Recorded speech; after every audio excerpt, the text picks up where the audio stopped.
Akan tetapi kan kita hanya berikhtiar seperti itu, tapi semuanya ditentukan oleh Allah Subhanahu wa taala, yang walaupun disiram oleh pihak penjajah kendaraan kami dari Apache, dari angkatan laut, dari sniper, tapi jalan aja seperti itu karena belum tertulis di senjata itu nama Bang Onim atau anak-anak Bang Onim.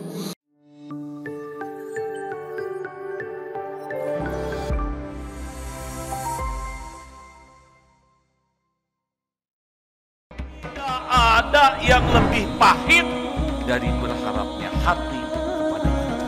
Allahumma aftah lana hikmataka ya Allah.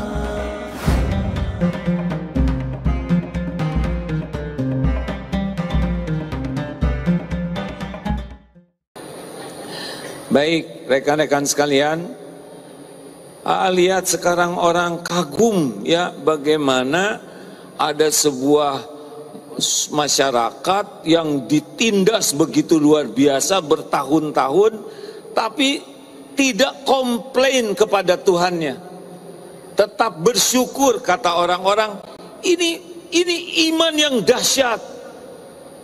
Jadi di satu sisi memang pahit sekali penderitaan secara manusia, tapi di sisi lain orang melihat manusia-manusia tangguh yang tidak ada, sulit ditemui kecuali mungkin di Palestina ini. Kan begitu ya Bang? Saya kalau lihat tayangan-tayangan itu sedih normal.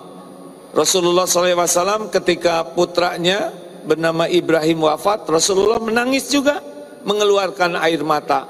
Tapi bukan tidak ridho kepada takdir, itu sifat kasih sayang.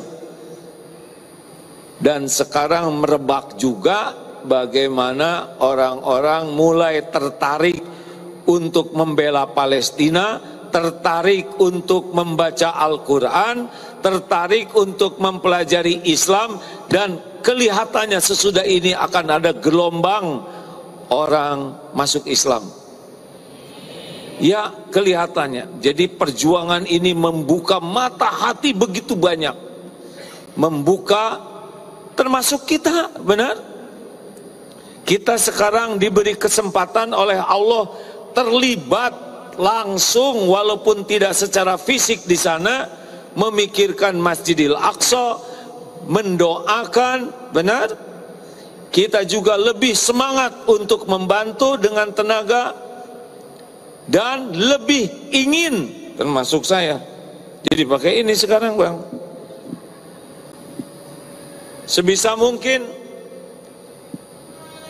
bicara tentang Palestina lebih banyak, mengingatkan tentang hak Palestina lebih luas, dan negeri kita juga berkomitmen karena yang pertama kali menerima proklamasi kemerdekaan Indonesia adalah Palestina.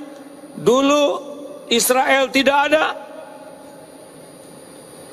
mereka adalah penjajah, dan tanamkan ini kepada keluarga, kepada anak-anak, bahwa Israel itu menjajah tanah Palestina, supaya mereka mengerti kita tidak harus menginginkan peperangan, pengerusakan, tidak, tapi mengerti saja bahwa ini adalah penjajah yang merampas tanah air dan bangsa Palestina berjuang untuk membebaskan dari penjajahannya.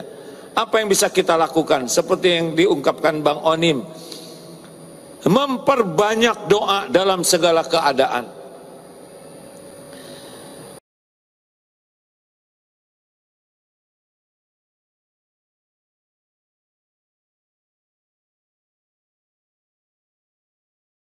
Misal bangun tidur, alhamdulillahilladzi ahyana ba'dama amatana wa ilaihi nusur. Ya Allah, saudara-saudara kami banyak yang tidak punya tempat berteduh. Ya Allah, lindungilah, berikanlah tempat yang nyaman, berikanlah istirahat yang cukup. Doa saja. Wa idza sa'alaka ibadi anni fa inni qarib ujibu da'watad da'i idza. Padamu wahai Muhammad tentang aku, dekat, aku mengabulkan doa orang-orang yang berdoa apabila berdoa kepadaku. Artinya Allah yang maha dekat senantiasa mendengarkan doa kita. Doalah, siapa tahu dengan doa kita yang lapar oleh Allah dipertemukan dengan rezekinya, yang haus oleh Allah dipertemukan dengan minum, Tidak ada satupun yang berdoa yang tidak didengar oleh Allah. Allah Sami'ul Alim. Allah Maha mendengar dan Maha mengetahui. Mau berbisik, mau pelan, mau dalam hati, semuanya Allah tahu. Innallaha la yakhfa alaihi syai'un fil ardi wala fis sama. Sesungguhnya bagi Allah tidak ada yang tersembunyi di bumi maupun di langit. Allah tahu apapun yang kita lakukan. Allah Maha melihat pertemuan ini dan Dia yang mengatur. Doa hadirin, doa. Kita ke kamar mandi bertemu dengan air, tidak usah jahar, tapi ingat saudara kita di sana yang sulit bertemu air. Kita berpakaian, ya Allah. Lihat saudara-saudara, doa, ya Allah, cukupi, lindungi. Sebutkan saja, Allah pemilik segala rezeki, mudah bagi Allah untuk mendatangkan rezeki. Walaupun tidak terbayangkan oleh kita, tapi penguasa segala-galanya adalah Allah. Mau makan, ya Allah, Engkau beri saya makanan begini enak, begini banyak, sedang saudara-saudara saya Engkau tahu sangat lapar. Ya Allah, datangkan rezeki dari tempat yang tidak diduga-duga. Demi Allah, doa kita pasti didengar oleh Allah. Tidak ada yang tidak didengar. Minum, lihat anak-anak kita sedang lucu main, cucu main, ingat di sana. Makin banyak doa berarti kita makin banyak zikir. Ad-du'a huwal ibadah. Doa adalah ibadah. Makin banyak doa kita makin banyak ibadah. Makin banyak doa berarti kita makin banyak berbuat. Makin banyak doa, insya Allah makin banyak manfaat. Ini barokah hadirin. Kita umat Islam di dunia sekarang tersadarkan untuk ambil bagian dalam doa ini. Termasuk doa semoga Masjidil Aqsa dibebaskan. Kita memang tidak bisa merasakan perjuangan seperti yang Bang Oni merasakan, ya. Tetapi kami berusaha seperti yang bisa kita lakukan sekarang ini dan lebih lagi. Jangan biarkan lepas dari doa. Karena tidak ada satupun doa yang tidak didengar, insya Allah dikabulkan oleh Allah. Lihat foto yang sedang ibu sedih, doakan, ya Allah, jadikan anaknya jadi ahli sorga, berikan kesabaran. Dan Allah pasti mendengar. Tidak ada yang tidak didengar oleh Allah. Itu yang pertama. Bagaimana seperti itu Bang Onim? Akan bermanfaatkah? Alhamdulillah, terima kasih atas pencerahannya Ustadz. Jadi seperti yang Antum sampaikan tadi bahwa selama Bang Onim di sana pada saat terjadi peperangan itu jarak hati kami dengan Allah itu jarak nol. Sebelum tidur kami sudah mengucapkan 2 kalimat syahadat karena belum tentu kami bisa melihat matahari pagi.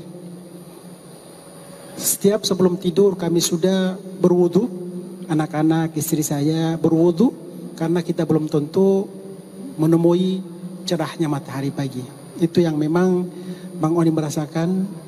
Jadi sholatnya benar-benar tepat waktu, zikirnya itu dalam setiap detik. Malah kami hanya mengandalkan amunisi senjata itu zikir dan mengingat kepada Allah Subhanahu wa taala. Sehingga yang namanya panik, depresi pasti ada. Tapi bagaimana caranya meminimalisir kekhawatiran, yaitu dengan berzikir kepada Allah Subhanahu wa taala. Jadi memang hikmahnya luar biasa. Dari warga Gaza sendiri, Ustadz, mereka mengatakan bahwa apa yang kami alami saat ini itu sudah dicatat di Lauhil Mahfuz. Jadi ajal itu tidak bisa dimajukan dan tidak bisa dimundurkan. Dan kalaupun kami ditimpa oleh cobaan seperti ini, tentunya sudah satu paket diberikan ketabahan oleh Allah Subhanahu wa taala. Jadi tentunya teman-teman yang ada di sini, tugas kita adalah dengan doa perkuat kekuatan dan ketabahan bagi saudara-saudara kita di Palestina gitu Ustaz. Alhamdulillah. Rasulullah SAW bersabda, ayyul mu'minina afdalu. Siapakah orang beriman yang paling utama? Ahsanuhum khuluqa. Orang yang paling mulia akhlaknya. Fa ayyul mu'minina aqyas.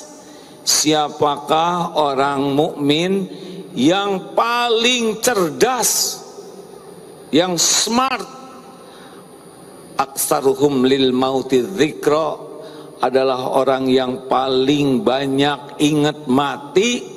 Wa ahsanuhum, dan yang paling baik mempersiapkan untuk kehidupan sesudah mati.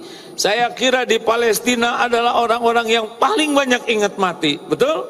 Betul sekali. Dan paling serius mempersiapkan untuk kehidupan sesudah mati. Kita bakal mati semuanya, tapi yang paling banyak ingat mati dan paling bagus persiapannya, itulah yang paling cerdas. Ya, aslinya nih Bang Onim ya, musibah yang menimpa sekarang di Indonesia dengan di Palestina, ujiannya beratan di sini. Di sini lebih banyak peluang lupa ke Allah, betul? Di sana rapet ingat ke Allahnya, benar kan Bang? Betul sekali. Betul. Sedangkan ingatnya kita ke Allah, fadhkuruni adzkurkum, maka ingatlah padaku, aku ingat padamu. Orang yang paling diingat Allah secara spesial adalah orang yang paling ingat Allah. Jadi orang-orang yang spesial lah. Kalau di sana terus menerus ingat Allah, ingat Allah. Nah saat itulah ini sedang diperlakukan spesial oleh Allah. Perkara dunia semua bekal mati, bekal hancur, nggak pakai perang juga kita mati, betul? Jadi kalau seperti mendengar kata Bang Onim, kita mah jarang mau tidur ingat mati, ya paling ingat makan. Bangun tidur jarang ingat mati. Padahal Bapak Ibu selamat sampai di sini itu pasti pertolongan Allah. Tapi jarang orang yang ingat tiap waktu kita selamat itu diselamatkan oleh Allah. Tiap hari kita makan, jarang kita ingat yang nyiapkan makanan itu adalah Allah. Betul? Kita berpakaian, jarang ingat ini yang menyiapkan Allah. Lupa ke Allah itu musibah yang besar. Makanya di balik kepahitan ini sebetulnya ingin sekali ada sesuatu yang bisa kita tiru. Bagaimana orang dalam situasi apapun bisa dekat dengan Allah. Saya kira di sana begitu ya Bang? Iya benar sekali Ustadz, bahwa kondisi dari saudara-saudara kita di Gaza itu, kaum duafa dengan orang kaya saat ini di Gaza itu levelnya sama. Yang miskin tadinya selalu mendapat bantuan, antri, saat ini tinggalnya di kamp pengungsian. Orang kaya yang punya money changer, punya showroom mobil, tinggalnya di kamp pengungsian. Yang tadinya orang kaya itu tidak menerima bantuan, tapi memberikan bantuan, saat ini orang kaya menerima bantuan. Itu juga sudah mereka yakini. Dan pada saat terjadi peperangan itu Ustaz, luar biasa kekuatan iman dari masyarakat muslimin Palestina, yang pada saat terjadi pemboman kata mereka, ya sudah, kalau contohnya hari ini kita ditakdirkan untuk meninggal sudah tercatat, tapi bagaimana caranya kita berikhtiar menghindari wilayah yang sudah dikepung atau sudah dikuasai oleh pihak Israel. Itu usaha dan ikhtiar mereka saja. Kalaupun nanti mereka diarahkan dari Gaza Utara ke Gaza Selatan, tiba-tiba dalam perjalanan mereka disiram, meninggal dunia di situ, sudah takdir mereka seperti itu. Dan itu benar-benar diyakini oleh mereka. Mereka mengatakan bahwa yang namanya ajal itu sudah ditentukan, mau kemana, mau sembunyi, mau berada di terowongan. Tapi kalau ajal itu tiba, tidak bisa dimajukan dan tidak dimundurkan. Seperti kemarin Bang Onim itu, pada saat evakuasi mandiri saya dengan anak istri, saya berkoordinasi dengan istri dan anak saya bahwa kalau kita lolos, insya Allah tiba di Kairo dengan selamat. Pilihan pertama. Yang kedua, pilihan kedua adalah mungkin kita akan meninggal dan masuk surga.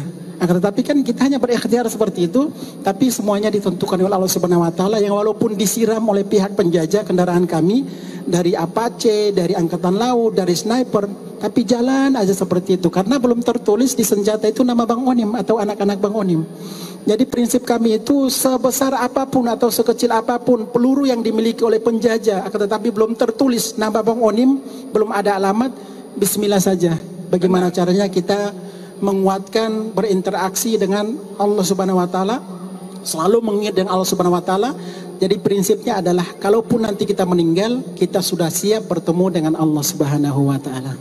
Nah, ini yang paling mahal hadirin. Rasulullah, saya boleh berdiri ya Bang ya? Ya, Abang duduk aja. Ya. Enggak apa-apa Bang. Ya, buat Abang. Ya, punten. Oke.